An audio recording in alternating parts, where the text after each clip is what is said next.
Assalamualaikum sahabat, salam sukses untuk kita semua. Jumpa lagi bersama saya Kiki di channelnya Si Kumis. Oke sahabat, pada kesempatan kali ini saya akan berbagi pengalaman lagi ya, cara mengawali usaha budidaya ikan lele yang benar, agar sahabat itu bisa mengetahui lagi ya apa saja kekurangan dan kelebihan usaha budidaya ikan lele. Karena setahu saya masih banyak dari para petani ikan lele pemula itu terjun usaha budidaya ikan lele hanya ikut-ikutan aja ya, tanpa mengetahui informasi yang jelas, dan pada akhirnya usahanya pun banyak mengalami kegagalan ya dan kerugian. Maka dari itu, sebelum sahabat terjun usaha budidaya ikan lele, ada baiknya sahabat mengetahui dulu informasi-informasi yang jelas ya dan yang benar. Nah, jadi di mana sahabat itu bisa belajar atau bisa mendapatkan informasi-informasi yang jelas seputar budidaya ikan lele.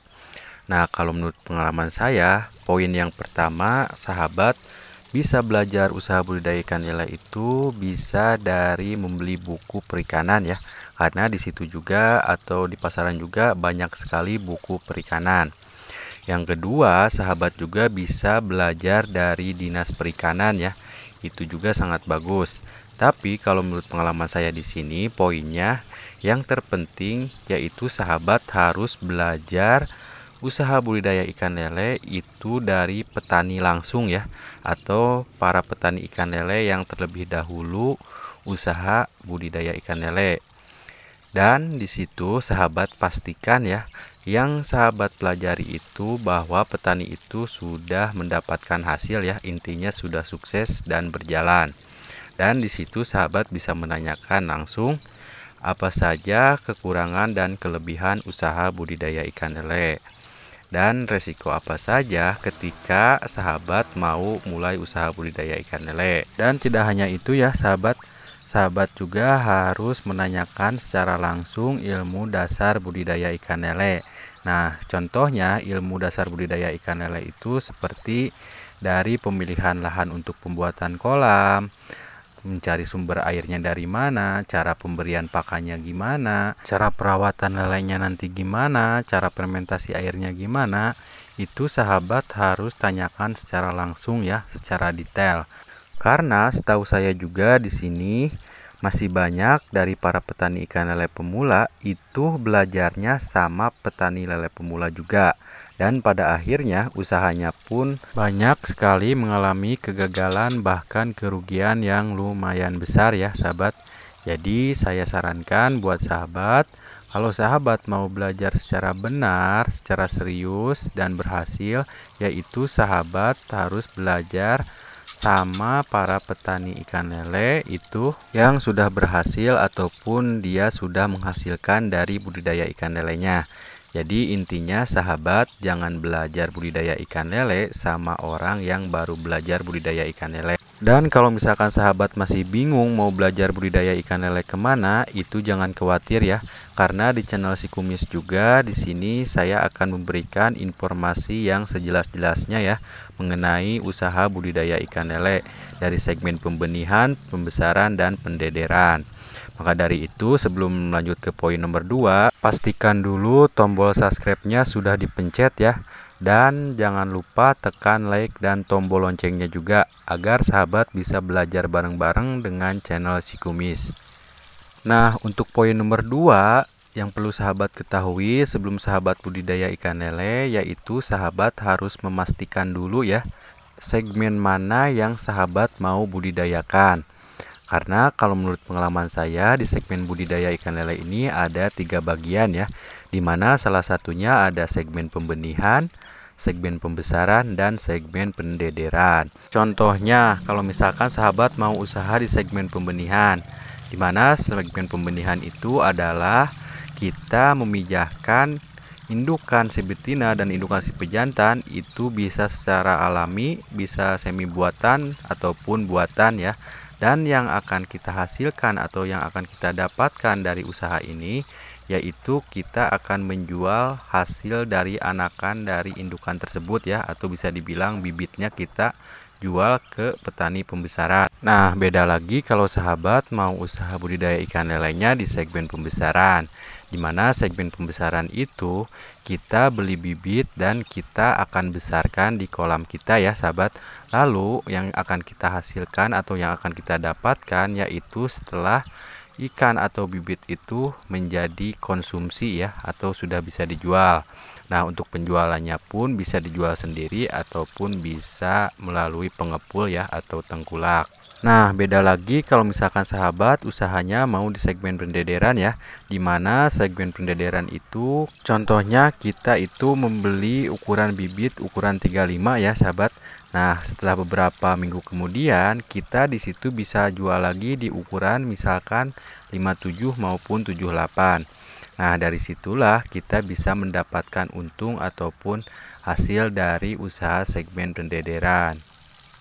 Jadi saran saya buat sahabat ketika sahabat mau terjun usaha budidaya ikan lele yaitu pastikan dulu segmen mana yang sahabat mau budidayakan. Jadi jangan tiga-tiganya sahabat budidayakan ya. Kalau menurut saya itu tidak efektif ya. Jadi itu akan kemana-mana nantinya. Bukannya berhasil tapi gagal yang ada. Nah, untuk poin nomor 3 ini poin yang paling penting yang perlu sahabat ketahui ya. Jadi jangan tinggalkan kerjaan untuk membangun sebuah usaha budidaya ikan lele. Nah, jadi hal ini yang sering dilakukan para petani ikan lele pemula ya, di mana dia rela meninggalkan kerjaannya demi membangun sebuah usaha budidaya ikan lele. Kerjaannya ditinggal dan usahanya pun mengalami kegagalan. Nah, jadi hal ini jangan sampai sahabat lakukan ya. Dan yang perlu sahabat ketahui bahwa untuk membangun sebuah usaha budidaya ikan lele itu kita harus memerlukan modal yang lumayan banyak ya sahabat. Jadi setahu pengalaman saya juga usaha budidaya ikan lele atau sekecil apapun usaha yang kita lakukan itu modal menjadi hal yang pertama ya. Dan modalnya pun tidak sedikit. Karena kalau misalkan sahabat mempunyai modal sedikit itu sangat kerepotan ya nantinya. Jadi kalau misalkan sahabat budidaya di pembesaran ikan lele 1000 ekor aja itu bisa menghabiskan modal jutaan rupiah ya. Dan untuk kolamnya pun itu mungkin tidak cukup satu kolam, minimal itu 3 kolam. Apalagi kalau misalkan sahabat ternak lelenya itu di atas 10.000 ya.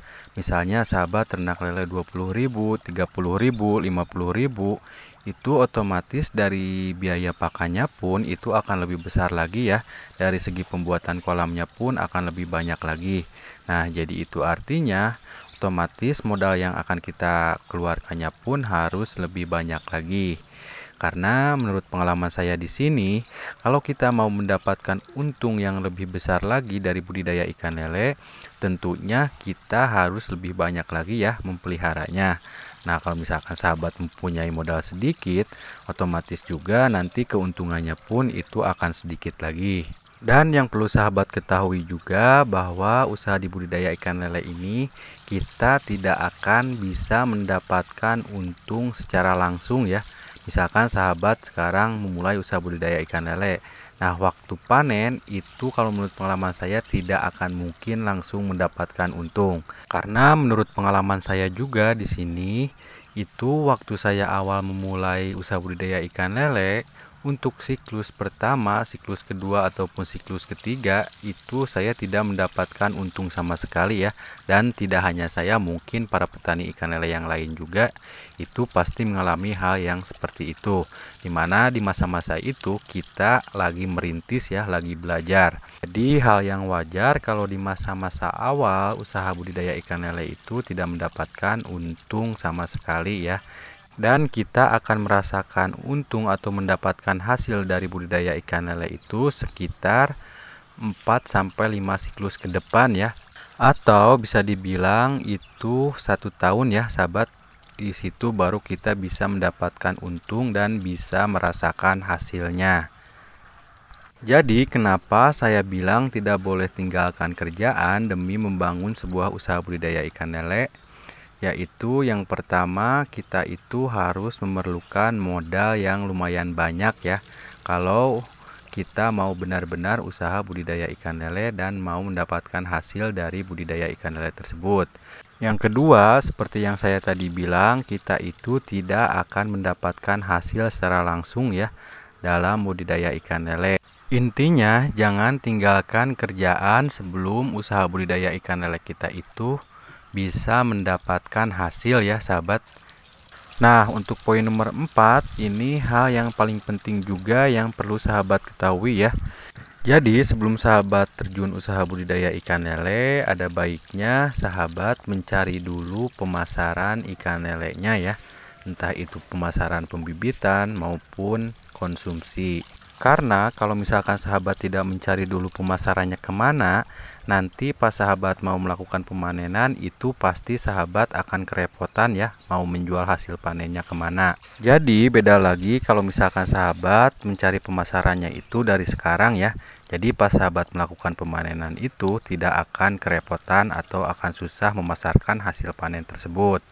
Dan pastikan pemasarannya itu atau cari tengkulaknya itu yang jujur ya, entah itu dari jumlah timbangannya ataupun dari segi keuangannya harus yang jujur. Jadi jangan sampai ketika sahabat panen itu ikannya gak ada, uangnya gak ada. Oke sahabat, jadi sekian dulu video dari saya, semoga bermanfaat. Assalamualaikum warahmatullahi wabarakatuh.